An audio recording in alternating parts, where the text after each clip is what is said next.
Saudara-saudari, marilah kita mendengarkan renungan dengan judul Bertobatlah. Yang berdasarkan pada Injil Lukas bab 3 ayat 3.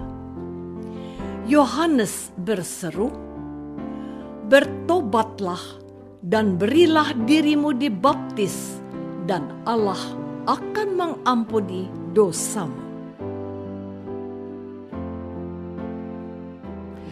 Dalam nama Bapa dan Putra dan Roh Kudus. Amin. Saudara-saudari terkasih dalam nama Tuhan Yesus Kristus. Dalam tahun ke-15 dari pemerintahan Kaisar Tiberius, ketika Pontius Pilatus menjadi wali negeri Yudea, dan Herodes raja wilayah Galilea, Filipus saudaranya, raja wilayah Ituria dan Trakonitis, dan Lisanias, raja wilayah Abilene. Pada waktu Hanas dan Kayafas menjadi imam besar, datanglah firman Allah kepada Yohanes, anak Sakaria, di padang gurun. Maka datanglah Yohanes ke seluruh daerah Yordan dan menyerukan, "Bertobatlah dan berilah dirimu dibaptis, dan Allah akan mengampuni dosamu, seperti ada tertulis dalam kitab nubuat Yesaya. Ada suara yang berseru-seru di padang gurun, persiapkanlah jalan untuk Tuhan, luruskanlah jalan baginya. Setiap lembah akan ditimbun, dan setiap gunung dan bukit akan menjadi rata, yang berliku-liku akan diluruskan, yang berlekuk-lekuk akan diratakan, dan semua orang akan melihat keselamatan yang dari Tuhan." Saudara-saudari terkasih, di wilayah geografis negara Indonesia praktis tidak ada tempat yang disebut sebagai padang gurun, sehingga agak sulit membayangkan seperti apakah padang gurun itu. Bagaimana orang bertahan hidup di tempat yang tidak ada air dan pohonnya itu? Bahkan bantuan pun tidak ada. Melewati padang gurun sungguh berat. Mungkin hanya orang yang terpaksa saja yang akan melewati padang gurun. Apalagi jika seseorang memutuskan hidup di padang gurun. Memang ada suku Badui yang turun-temurun hidup di padang gurun. Yang melegakan dari padang gurun yang luasnya ratusan kilometer itu adalah oasis, yaitu sebuah tempat di mana ada kolam berisi air dan beberapa pohon yang hidup di sekitarnya. Di oasis itulah orang-orang yang melewati padang gurun bisa beristirahat, menambah persediaan air dan makanan, melepaskan onta-ontanya untuk mempersiapkan perjalanan selanjutnya. Walaupun di negeri Arab di bawah padang gurun ada minyak yang berlimpah-limpah, tetapi pada zaman dulu padang gurun dianggap sebagai tempat roh-roh jahat. Orang-orang gila juga berkeliaran di sini. Namun, beberapa orang Katolik memilih hidup bertapa sendirian atau berkelompok di padang gurun. Mungkin karena kesunyian dan kesendiriannya, mereka merasa lebih mudah untuk bertemu Tuhan di padang gurun.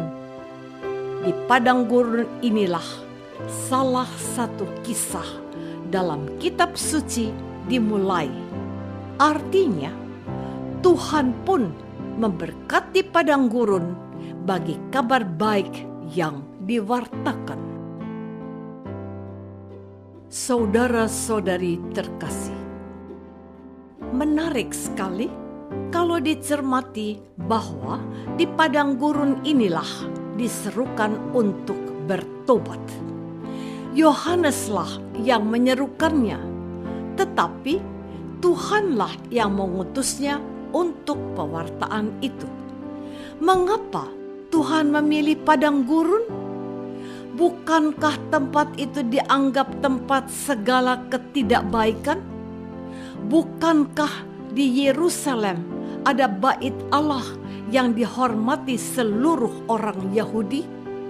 Bukankah di bait Allah itu Allah hadir? Bukankah di bait Allah imam-imam bertugas menghunjukkan persembahan dan doa?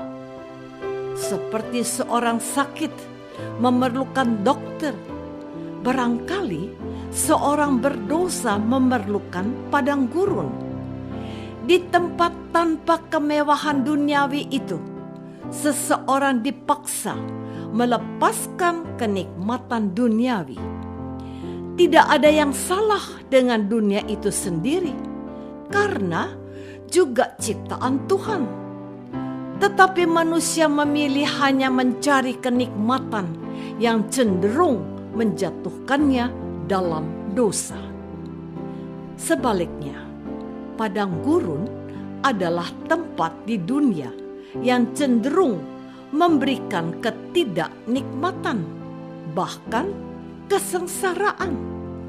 Bukan hanya bagi badan kita, tapi juga bagi jiwa dan mental kita. Tidak ada tawar-menawar di tempat ini. Yang ada adalah mau menyesuaikan dan berubah karenanya.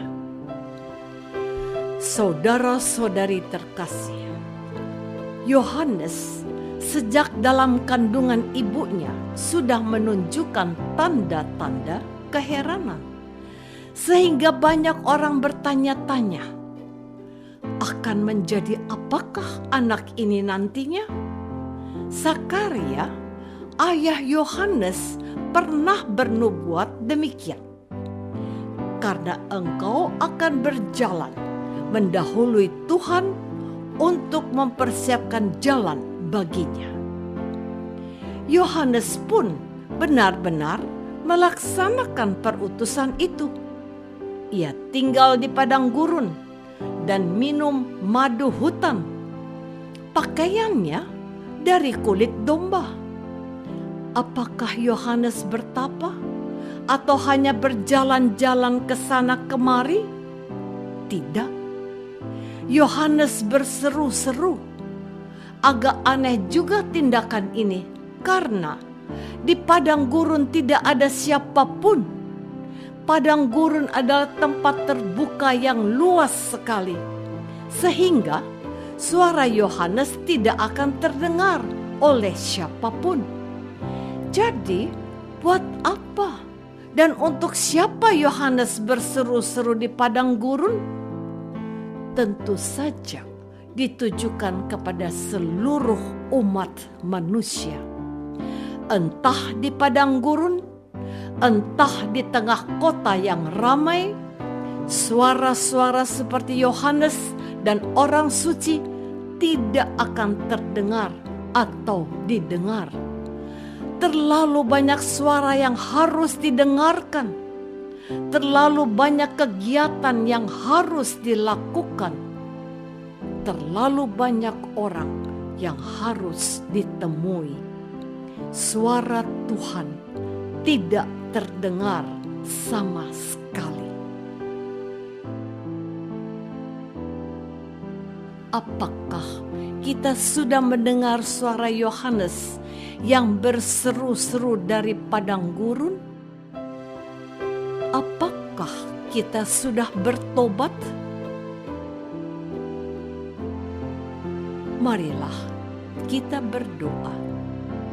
Ya Tuhan, Engkau sudah mengirim putra tunggalmu, para nabi, para orang kudus, para imam, untuk mengingatkan kami untuk bertobat. Namun, kami begitu bebal akan sapaan-Mu itu. Dosa-dosa kami tidak berkurang, bahkan bertambah. Lembutkanlah hati kami, agar mampu mendengar ajakan pertobatan-Mu dan benar-benar bertobat karenanya. Engkaulah Tuhan kami, kini dan sepanjang masa. Amin. Semoga kita semua selalu dinaungi dan dibimbing oleh berkat Allah yang Maha Kuasa, Bapa dan Putra dan Roh Kudus. Amin.